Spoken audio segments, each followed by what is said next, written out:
नमस्कार दोस्तों, मेरा नाम है सोनू सिंह और आप देख रहे हैं सोनू सिंह पीपीटी वाले। आज की इस वीडियो में हम डिस्कस करने वाले हैं importance and challenges of supply chain management. Supply chain management की ये थर्ड वीडियो है। अगर आपने पहले की वीडियोस नहीं देखी हैं तो लिंक डिस्क्रिप्शन में होगा, आप जाके देख सकते हैं। तो इस पूरी वीडियो में हम डिस्कस करेंगे क्या कॉन्सेप्ट होता है सप्लाई चेन मैनेजमेंट का और क्या इसके इंपॉर्टेंस और चैलेंजेस होते हैं। ठीक है, तो स्टार्ट करते हैं कॉन्सेप्ट के साथ सप्लाई चेन मैनेजमेंट के। अब यहाँ पे कुछ लिखा है, उसको नहीं पढ़ते हैं अभी, पहले उसके पहले मैं बता देता हूँ सप्लाई चेन मैनेजमेंट क्या होता है। कि जो सप्लाई चेन होती है ना आपकी, कि जो भी आप सामान यूज कर रहे हो, जहां से वो बन के आ रहा है, जो जो उसके बीच में ऑर्गेनाइजेशन या पीपल इन्वॉल्व हैं, उसको मैनेज करना ही होता है सप्लाई चेन मैनेजमेंट। ठीक है, अभी पढ़ लेते हैं इसको क्या है। Supply chain management is the management of flow of goods and services and includes all processes that transform raw materials into final products। अब सप्लाई चेन मैनेजमेंट होता है गुड्स और सर्विसेज के फ्लो का, कि कहाँ से वो बन के आ रही है, क्या फ्लो है उनका, और रॉ मटेरियल को फाइनल प्रोडक्ट्स में कन्वर्ट करने के बीच में जो जो चीज़ें लग रही हैं, जो जो इंसान लग रहे हैं, जो जो कॉस्ट लग रही हैं, उनको मैनेज करने को बोलते हैं supply chain management. It involves the active streamlining of a business's supply side activities to maximize customer value and gain a competitive advantage in the marketplace। अब इसका मतलब ये है कि सप्लाई चेन मैनेजमेंट के अंदर हम ये देखते हैं कि बिजनेस की जो सप्लाई साइड की एक्टिविटी है ना, मतलब बिजनेस कहाँ से वो सामान ला रहा है, वो पूर्ति कैसे कर रहा है उस सामान की मार्केट के अंदर, वो चीज़ देखते हैं कि वो कितना अच्छे से हो पा रहा है कि नहीं हो पा रहा है। जिससे क्या होगा, हमारी कस्टमर की वैल्यू बढ़ेगी। कस्टमर वैल्यू का मतलब क्या है, कस्टमर सेटिस्फैक्शन होगा, उसको सही दाम पे सामान मिल पाएगा, सही टाइम पे सामान मिल पाएगा। और क्या होगा, हमारी कंपैटिटिव एडवांटेज बढ़ेगी। कैसे बढ़ेगी भाई, कंपैटिटर से अच्छा कर पाएंगे हम, कॉस्ट कम कर पाएंगे, कस्टमर सेटिस्फैक्शन वैसे ही हो जाएगा इससे, और हमारे प्रॉफिट्स बढ़ेंगे। ठीक है, तो ये होता है सप्लाई चेन मैनेजमेंट। अभी आ जाते हैं हमारे मेन टॉपिक पे, जो कि है importance of supply chain management. अब यहाँ पे कुछ लिखा है, इसको पढ़ते हुए चलते हैं।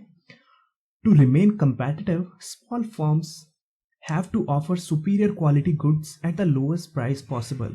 बिल्कुल सही बात है, अगर आपको मार्केट में कंपेटिटिव रहना है, अपने कंपेटिटर से अच्छा करना है, तो आपको क्वालिटी के गुड्स देने पड़ेंगे। सबसे पहली बात तो ये कि गुड्स की क्वालिटी आपकी बहुत अच्छी होनी चाहिए। गुड्स मतलब जो भी सामान आप बेच रहे हो उसकी क्वालिटी बहुत अच्छी होनी चाहिए, और उसका प्राइस इतना ज़्यादा नहीं होना चाहिए। भाई अगर प्राइस आप ज़्यादा देके उसकी क्वालिटी दे रहे हो तो कोई फ़ायदा नहीं है। लोग बोलेंगे यार ठीक है थोड़ी कम क्वालिटी का ले लेंगे, लेकिन प्राइस तो यार कम है ना उसका, है ना। तो प्राइस भी एकदम लोएस्ट रखो जितना हो सके, आपके कॉस्ट माइनस कर करके। ठीक है, तो जितने कम प्राइस में आप सामान दोगे और जितने क्वालिटी का सामान दोगे, उतने ज़्यादा आप कंपेटिटिव होगे मार्केट में। The need to minimise product cost make effective supply chain management vital. इसका मतलब ये है कि आपकी जो प्रोडक्ट कॉस्ट है, जो आपको सामान को बनाने में कॉस्ट लग रही है, उस सामान को मार्केट तक लाने में कॉस्ट लग रही है, अगर आप उसको कम करते हो ना, तभी आपकी कहलाएगी कि सप्लाई चेन जो है आपकी बहुत ज़्यादा इफेक्टिव है। ठीक है, आगे बढ़ते हैं। There are cost involve in every process of the product life cycle. बिल्कुल सही बात है, प्रोडक्ट के बनने से लेकर उसको मार्केट में आने तक, या कस्टमर जब तक उसको खरीद नहीं लेता, बहुत सारी कॉस्ट इन्वॉल्व होती है। इमेजिन भी नहीं कर सकते आप, मतलब इतनी सारी होती है। मान लो एक एग्जाम्पल लो, आपके आसपास कोई सामान पड़ा है, मान लो आपका कोई फोन है जिसमें आप ये वीडियो देख रहे हो, या कोई कंप्यूटर है जिसमें आप ये वीडियो देख रहे हो। अब आपको क्या लग रहा है, कंप्यूटर डायरेक्ट आपके पास आ गया है। भाई कंप्यूटर बनने की प्रोसेस कहाँ से स्टार्ट हुई होगी, समझ रहे हो। प्लास्टिक को असेंबल किया होगा, उसकी मदरबोर्ड बनाया होगा, उसमें कंपोनेंट्स लगाए होंगे। ठीक है, उसके बाद उसको फॉरवर्ड किया होगा आगे सॉफ्टवेयर वालों के पास, सॉफ्टवेयर वालों ने उसमें सॉफ्टवेयर वगैरह डाले होंगे, विंडो डाली होगी। फोन में भी ऐसा ही होता है, फोन में भी सॉफ्टवेयर डाला होगा, है ना। तो उसके बाद क्या हुआ होगा, वो डिस्ट्रीब्यूटर के पास गया होगा, पैक हुआ होगा, पैक होने में पैसे लगते हैं, डिस्ट्रीब्यूटर के पास जाने में पैसे लगते हैं, ट्रक में भर के जाएगा या फ्लाइट से जाएगा, है ना। उसके फ्यूल के पैसे, उसका इंश्योरेंस कराओगे तो उसके पैसे, बहुत सारी चीज़ें होती हैं, बहुत सारी कॉस्ट इन्वॉल्व होती हैं एक प्रोडक्ट की लाइफ साइकिल में। ठीक है, and it is the responsibility of management to ensure that these cost are kept low. अब ये सप्लाई चेन मैनेजर की रिस्पॉन्सिबिलिटी होती है, या मैनेजमेंट की रिस्पॉन्सिबिलिटी होती है, कि वो कॉस्ट को जितना कम हो सके उतना कम करें। ठीक है, so the company can continue to pass along these savings to the consumers. ताकि जो कंपनी है ना, वो ये जो सेविंग कर रही है, वो कॉस्ट कटिंग करके वो कंज्यूमर्स तक पहुंचा पाए। दैट मीन्स कंज्यूमर को सस्ते दाम पे सामान दे पाए, और सस्ते दाम पे ही नहीं, क्वालिटी भी अच्छी दे पाए साथ के साथ, और अपना प्रॉफिट भी बनाए। ऐसा नहीं है कि खुद लॉस में जाके कंज्यूमर को सस्ते दाम पे सामान दे रहे हैं, ऐसा बिल्कुल नहीं है। कॉस्ट इतनी कट कर दो कि आप अपना प्रॉफिट मार्जिन भी रखोगे ना, तो भी कंज्यूमर्स को वो सस्ता पड़ेगा। अभी हमारे पॉइंट्स पे आ जाते हैं कि इंपॉर्टेंस होता क्या है सप्लाई चेन मैनेजमेंट का। ठीक है, इसका मतलब यह है कि सप्लाई चेन मैनेजमेंट क्यों जरूरी है, क्या इससे हमें फायदे होते हैं या क्या इससे एक कंपनी को फायदे होते हैं, क्यों वो करती है सप्लाई चेन मैनेजमेंट। फर्स्ट तो आ गया reduces cost. Supply chain management करके आप कॉस्ट को पता लगा सकते हो, जहां जहां पे अननेसेसरी कॉस्ट लग रही है, मतलब उस चीज को हटा भी दोगे, उस प्रोसेस को हटा भी दोगे तो आपकी प्रोडक्शन में कोई फर्क नहीं पड़ेगा, प्रोडक्शन में आपके फाइनल प्रोडक्ट में कोई फर्क नहीं पड़ेगा। तो उस कॉस्ट को आप आइडेंटिफाई करते हो सप्लाई चेन मैनेजमेंट में और उसको मिनिमाइज करते हो या उसको एलिमिनेट करते हो, उसको बिल्कुल हटा ही देते हो कि इसको हटाने से यार इस प्रोसेस को हमारे फाइनल गुड पे कोई असर नहीं पड़ रहा है, तो उस प्रोसेस को आप हटा देते हो। ठीक है, तो ये सप्लाई चेन मैनेजमेंट का सबसे पहला इंपॉर्टेंस तो यही है, इससे कॉस्ट का पता चल जाता है, जो अननेसेसरी कॉस्ट है उनको आराम से हटा सकते हैं। सेकेंड है इंक्रीज्ड एफिशिएंसी। अब एफिशिएंसी कैसे बढ़ रही है, एफिशिएंसी कैसे बढ़ रही है भाई, बिजनेसेस को पता है कि हमारे कितने प्रोसेस हैं, किस प्रोसेस से होकर हमारा सामान गुजर रहा है मार्केट के लिए, ये सारा किस में आ रहा है, सप्लाई चेन मैनेजमेंट में आ रहा है। कोई भी कंपनी सप्लाई चेन मैनेजमेंट करके पता लगा सकती है कि क्या क्या प्रोसेसेस हैं, क्या क्या ऑपरेशंस हैं जिससे होकर हमारा सामान गुजर रहा है, और उसमें बस उन ऑपरेशंस को शामिल कर सकती है जिससे वैल्यू ऐड हो रही है किसी एक्टिविटी में, किसी एक्टिविटी में कुछ अच्छा हो रहा है मान लो एक तरह से। ठीक है, तो इससे हम कहेंगे कि कंपनी की एफिशिएंसी बढ़ रही है, उसका बहुत स्मूथ है प्रोसेस। ठीक है, उसमें बीच में कोई कंफ्यूजन नहीं है, कोई कुछ नहीं है, बहुत ज़्यादा एफिशिएंसी इंक्रीज हो जाती है सप्लाई चेन मैनेजमेंट से। एक एग्जाम्पल लो इसका, कि जैसे मान लो आपने कहीं ऑर्डर प्लेस किया, आपने ऑनलाइन किसी वेबसाइट पे ऑर्डर प्लेस किया मान लो, अभी ऑनलाइन जो वेबसाइट है वो तुरंत काम करने लग जाएगी, उसको पता है कि इसके बाद क्या स्टेप है ऑर्डर मिलने के बाद, तो वो उसका सप्लाई चेन इतना स्ट्रांग होता है कि आपको 2 से 3 दिन के अंदर अंदर आपके हाथ में ऑर्डर होता है। तो सप्लाई चेन मैनेजमेंट करके वो अपनी एफिशिएंसी बढ़ाती हैं कंपनीज। थर्ड आ जाता है इंक्रीज्ड आउटपुट। आउटपुट कैसे बढ़ रहा है, सप्लाई चेन मैनेजमेंट करके आप क्या कर रहे हो, जो सप्लायर्स है ना आपके, जिससे आप रॉ मटेरियल लेके आ रहे हो, कच्चा माल लेके आ रहे हो, उन सप्लायर से रिलेशन अच्छा बना रहे हो, वर्क रिलेशन उनके साथ बहुत अच्छा हो जाता है सप्लाई चेन मैनेजमेंट करके। और एक बार उनके साथ वर्क रिलेशन अच्छा हो गया तो आपको रॉ मटेरियल टाइमली मिल पाएगा, टाइमली मिल पाएगा, अच्छी कॉस्ट पे मिल पाएगा, ज़्यादा महंगा नहीं मिलेगा। ठीक है, अगर आपको रॉ मटेरियल टाइमली मिल गया तो आप जल्दी से उसको फिनिश प्रोडक्ट में कन्वर्ट करके आगे कस्टमर्स तक पहुंचा दोगे। अगर कस्टमर को सामान जल्दी टाइम पे मिल जाएगा तो भाई वो ज़्यादा से ज़्यादा कस्टमर्स को अट्रैक्ट करेगा मार्केट में कि हाँ भाई ये जल्दी सामान दे रहे हैं और सही दाम पे दे रहे हैं। और ज़्यादा से ज़्यादा कस्टमर अट्रैक्ट होंगे तो क्या होगा, हमारा प्रोडक्शन बढ़ेगा। ठीक है, ज़्यादा कस्टमर्स आएंगे तो ज़्यादा प्रोडक्शन होगा और ज़्यादा प्रॉफिट होगा। तो इसलिए यहाँ पे बोल देते हैं सप्लाई चेन मैनेजमेंट करके हमारे आउटपुट इंक्रीज होते हैं। फोर्थ आता है इंक्रीज प्रॉफिट। अब भाई ये तो सबको पता है कि कोई भी बिजनेस होता है उसको प्रॉफिट ही बनाना है किसी भी मार्केट में, या तो वो एनजीओ होगी जिसको प्रॉफिट से कोई मतलब ही नहीं है, नहीं तो अगर जो बिजनेस है ना, अगर आप कल को बिजनेस करते हो तो आपको प्रॉफिट चाहिए होगा अपने बिजनेस में, ताकि आप अपने डेली एक्सपेंसेस को मीट कर पाओ और खुद भी कुछ बचा के खुद की भी इनकम कर पाओ।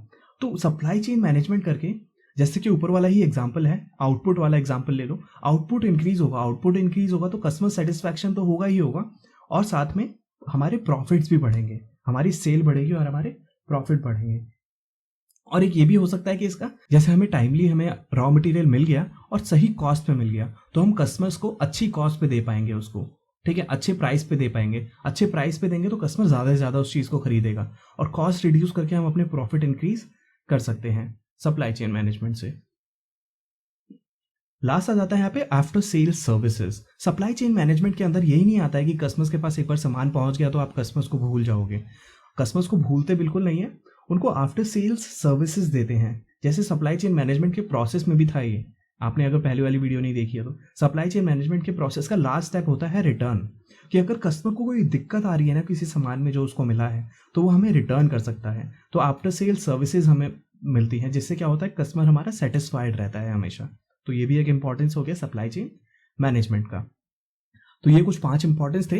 अभी आ जाते हैं हम अपने चैलेंजेस पे, कि क्या कुछ ऐसे चैलेंजेस होते हैं जो सप्लाई चेन मैनेजर्स को फेस करने पड़ते हैं। ऐसा तो नहीं है कि भाई सप्लाई चेन एक ये प्रोसेस है, इसको पूरा कर लोगे सप्लाई चेन हो गई। भाई बीच में कुछ ना कुछ चैलेंज आते होंगे, एक एक प्रोसेस को पूरा करने में कोई ना कोई चैलेंज आता होगा। तो वही चीज़ हम डिस्कस करने वाले हैं कि क्या क्या इसमें डिफिकल्टीज बोल लो, चैलेंज बोल लो, वो आ सकते हैं सप्लाई चेन मैनेजर के सामने। फर्स्ट है क्वालिटी कस्टमर सर्विस। जैसे कि हमने पीछे पढ़ा था, इंपॉर्टेंस होता है कि आफ्टर सेल सर्विसेज देती है कंपनी, जिससे कस्टमर सेटिस्फैक्शन होता है। लेकिन क्वालिटी कस्टमर सर्विस बहुत बड़ा टर्म है।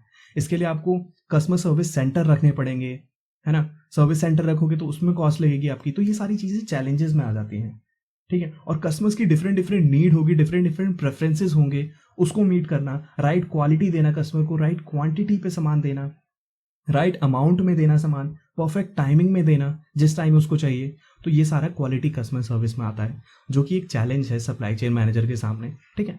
उसको मीट करना कि कस्टमर सर्विस हमारी क्वालिटी की रहे, उस क्वालिटी को मीट करना एक चैलेंज होता है। सेकेंड है increased cost through out the supply chain, कि सप्लाई चेन की जैसे जैसे सप्लाई चेन में प्रोडक्ट आगे बढ़ता है तो कॉस्ट बढ़ती रहती है। जैसे मान लो फैक्ट्री से कोई सामान निकला, वो गया डिस्ट्रीब्यूटर या होलसेलर के पास, अब जाने में उसका खर्चा लगेगा थोड़ा सा, पहले तो उसको बड़े बॉक्सेस में पैक करो, उसमें कॉस्ट लगेगी, उसके बाद उसको ट्रक में भरो ले जाके, तो लेबर की कॉस्ट लगेगी जो उसको वहां तक लेके जाएगा। अब ट्रक में पेट्रोल लगेगा, ट्रक में ट्रक का ड्राइवर लगेगा, ट्रक में अगर उस सामान का आप इंश्योरेंस करा रहे हो तो इंश्योरेंस लगेगा। तो हर एक जगह पे, हर एक स्टेप पे कॉस्ट बढ़ जाती है सप्लाई चेन में, और इस कॉस्ट को कम करना भाई एक चैलेंज होता है सप्लाई चेन मैनेजर के सामने। उसको पहले सारी कॉस्ट को एस्टिमेट करना पड़ता है, फिर उसको कम करनी पड़ती है कॉस्ट, ठीक है। थर्ड आ गया risk in the supply chain creates pressure. अब ऐसा तो नहीं है कि सब कुछ भाई आपके प्लान के हिसाब से ही चलेगा, कुछ ना कुछ प्लान के विपरीत भी हो सकता है, जिसको हम रिस्क कहते हैं, ठीक है, सप्लाई चेन के अंदर। और वो क्या करता है, प्रेशर डालता है, वो एक चैलेंज होता है सप्लाई चेन मैनेजर के सामने। अब रिस्क कैसे हो सकते हैं, constant change in market, market भाई एक तरह का नहीं रहता, उसमें चेंजेस आते रहते हैं, है ना। कंज्यूमर के डिमांड में चेंजेस आते रहते हैं, पॉलिटिक्स में चेंज आते रहते हैं, ग्लोबल सोर्सिंग में चेंजेस आते रहते हैं, क्योंकि अगर आप किसी और कंट्री से अपना सामान मंगा रहे हो तो उसमें कुछ चेंज आ गया तो वो सारा रिस्क के अंदर आता है, ठीक है। तो रिस्क की वजह से क्या होता है, एक चैलेंज आता है सप्लाई चेन मैनेजर के सामने कि कैसे वो रिस्क के साथ कोप अप कर रहा है, कैसे वो रिस्क को मैनेज कर रहा है, ठीक है। नेक्स्ट आ गया सप्लायर रिलेशनशिप। अब सप्लाई चेन मैनेजमेंट के अंदर बताया गया है कि हमें अपने सप्लायर्स के साथ एक अच्छा रिलेशनशिप बनाना चाहिए। रिलेशनशिप वो वर्क वाला जो होता है ना, वर्क रिलेशनशिप, ताकि सप्लायर टाइमली मैनर में अपना सामान, अपना जो रॉ मटेरियल है वो हमें दे दे, और हमें क्या हो, उस रॉ मटेरियल को वर्क इन प्रोग्रेस या फिनिश प्रोडक्ट में कन्वर्ट करने में कोई दिक्कत ही ना आए। तो सप्लायर के साथ एक रिलेशनशिप बनाना, क्या तुम ऐसी मजाक समझ रहे हो, मजाक नहीं होता है भाई, उसमें भी कुछ ना कुछ चैलेंजेस आ सकते हैं, ठीक है, कि सप्लायर किस तरीके का होगा, किस तरीके का नहीं होगा, है। लेकिन एक बार अच्छा रिलेशनशिप बन गया तो हमें कम टाइम पे हमारा आउटपुट जो है वो बनाने में सहायता मिलती है, कि हम कम समय में अपना आउटपुट क्रिएट कर सकते हैं, ज़्यादा टाइम नहीं लगता है, कस्टमर्स को ज़्यादा वेट नहीं करना पड़ता है उस चीज़ के लिए, ठीक है। नेक्स्ट आ जाता है क्वालिफाइड पर्सोनल।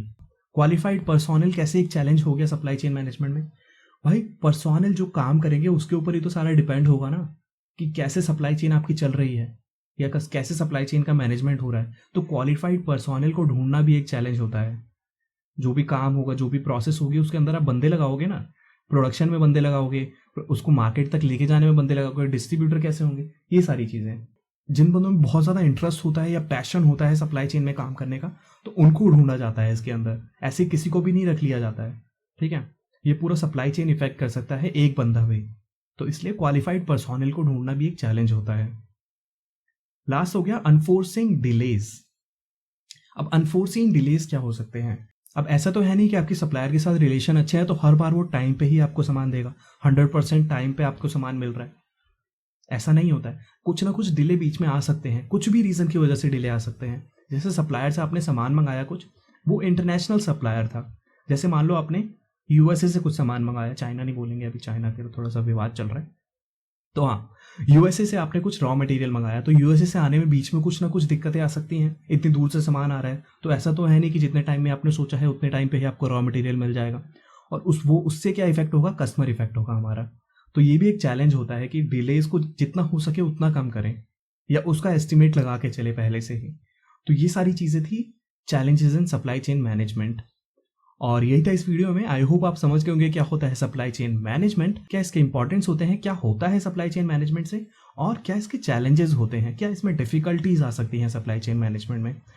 तो आई होप आपको वीडियो पसंद आई होगी। वीडियो पसंद आई हो तो प्लीज़ लाइक करो जाके, और लाइक के बगल में सब्सक्राइब होगा, सब्सक्राइब कर देना प्लीज़, कृपया करके सब्सक्राइब कर देना। और मिलते हैं आपसे नेक्स्ट वीडियो में, तब तक के लिए good bye, take care, have a nice day.